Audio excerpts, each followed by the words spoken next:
2023 की WHO report के अनुसार दुनिया भर में 1 बिलियन 100 करोड़ से भी ज्यादा ऐसे लोग हैं जो बहुत हाई रिस्क है हियरिंग लॉस का। और सबसे खराब बात यह है कि उनको पता भी नहीं है कि उनको ये हियरिंग लॉस होने वाला। मैं हूं डॉक्टर दीपक अग्रवाल, प्रोफेसर न्यूरोसर्जरी, एम्स नई दिल्ली, और आज हम बात करेंगे हियरिंग लॉस के बारे में। और मैं इसलिए चिंतित हूं, जो ये यंग प्रोफेशनल्स हैं, स्टूडेंट्स हैं, जिनके आगे पूरी जिंदगी पड़ी है, उनको कितना बड़ा रिस्क है हियरिंग लॉस का वो खुद भी नहीं जानते। और एक बार ये हियरिंग लॉस हो जाए तो ये कभी भी रिकवर नहीं करता, इरिवर्सिबल है। तो इस वीडियो में हम आपको बताएंगे कि इसके क्या कारण हैं, क्या सिम्टम्स हैं, इसको कैसे हम मैनेज करें, अपनी हियरिंग को बचा के रखें। तो सबसे पहले हम बात करेंगे हियरिंग लॉस कैसे होता है। जैसे कि आप जानते होंगे, कान के अंदर एक स्पेशलाइज्ड हियरिंग का सिस्टम है और उसके अंदर एक ऑर्गन है जिसे हम कहते हैं कॉक्लिया। इस कॉक्लिया के अंदर बहुत फाइन हेयर मतलब बाल होते हैं जो साउंड को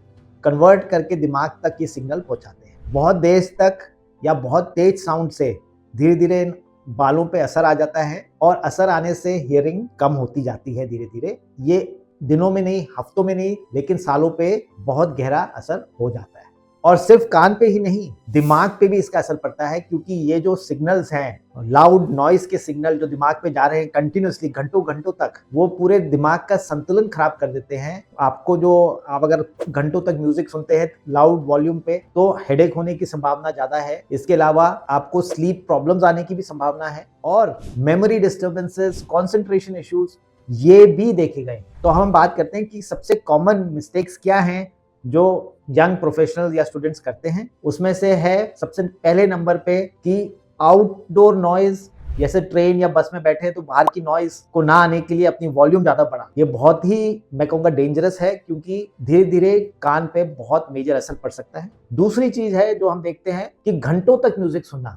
तो अगर आप कानों में घंटों तक कंटिन्यूअसली लाउड वॉल्यूम पे सुनेंगे तो ऑब्वियसली समय के साथ असर पड़ेगा कानों पे भी और हियरिंग पे भी। तीसरा है जो बहुत कॉमन होते जा रहा है कि एक ही कान में बड लगा के सुनना, दूसरे कान में फोन और ये सब चीजें यूज करते रहना। तो एक ही कान में लगाते रहेंगे तो इसका जो नुकसान है वो है कि कानों का बैलेंस बिगड़ जाता है सुनने का, और उससे और प्रॉब्लम्स आ जाती है लेटर लाइफ में। एक चीज फाइनली इस पे मैं बताना चाहूंगा कि अगर आप सोते हुए हेडफोन लगाते हैं या कानों में ईयरबड लगाते हैं, बहुत ही हानिकारी है, क्योंकि लाउड वॉल्यूम और म्यूजिक कान के अंदर सोने के बाद जो चलता रहता है उससे दिमाग पे भी और कान पे भी असर पड़ता है। इसमें जो इसको कैसे आप प्रिवेंट करें, जैसे मैंने बोला कि एक बार हो गया तो इसका कोई ट्रीटमेंट नहीं है, जो लॉस हो गया वो हो गया। तो सबसे सिंपल टिप जो मैं दे सकता हूं वो है 60-60 का रूल। इसका मतलब है कि अपनी वॉल्यूम जो जिस भी डिवाइस से आप सुन रहे हैं 60% से ज्यादा हाई मत रखिए उसको। 60% मैक्सिमम अपने दिमाग में सोचिए कि 60% ज्यादा मैं नहीं करूंगा, उससे सेल्स पे, बालों पे, जो कान के सुनने के डिवाइस हैं उस पे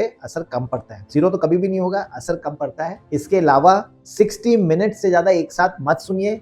हर 60 मिनट में 10-15 मिनट का रेस्ट दीजिए, जिससे कि उन बालों को वापस अपने बैलेंस या रेस्टिंग स्टेट में आने का टाइम मिले। तो ये एक बहुत इंपॉर्टेंट टिप है जो आप अमल करें। दोस्तों, मैं ये आपको फिर से बताना चाहूंगा कि ये सब जो मैं देखता हूँ कान में लगा के युवक और युवती घूमते हैं, उससे एक और बहुत मेजर प्रॉब्लम ये होती है कि वो आउटडोर नॉइज या सराउंडिंग नॉइज नहीं सुन पाते, और अगर रोड क्रॉस कर रहे हैं या कुछ भी कर रहे हैं, एक्सीडेंट होने की क्षमता बहुत ज्यादा बढ़ जाती है। एज अ न्यूरोसर्जन मैं कई मरीज देखता हूँ जो सीवियर हेड इंजरी से आते हैं, जिनकी पूरी जिंदगी खराब हो जाती है क्योंकि वो म्यूजिक सुनते हुए उनको पता नहीं चला कब गाड़ी आई। तो इसलिए ध्यान से ईयरफोन यूज कीजिए, कम से कम यूज कीजिए। आपके सामने पूरी जिंदगी पड़ी है, एक बार हियरिंग डैमेज हो गया वापस नहीं आ सकता। आपके हाथ में एक तरह से आपके हियरिंग है और आपके कान।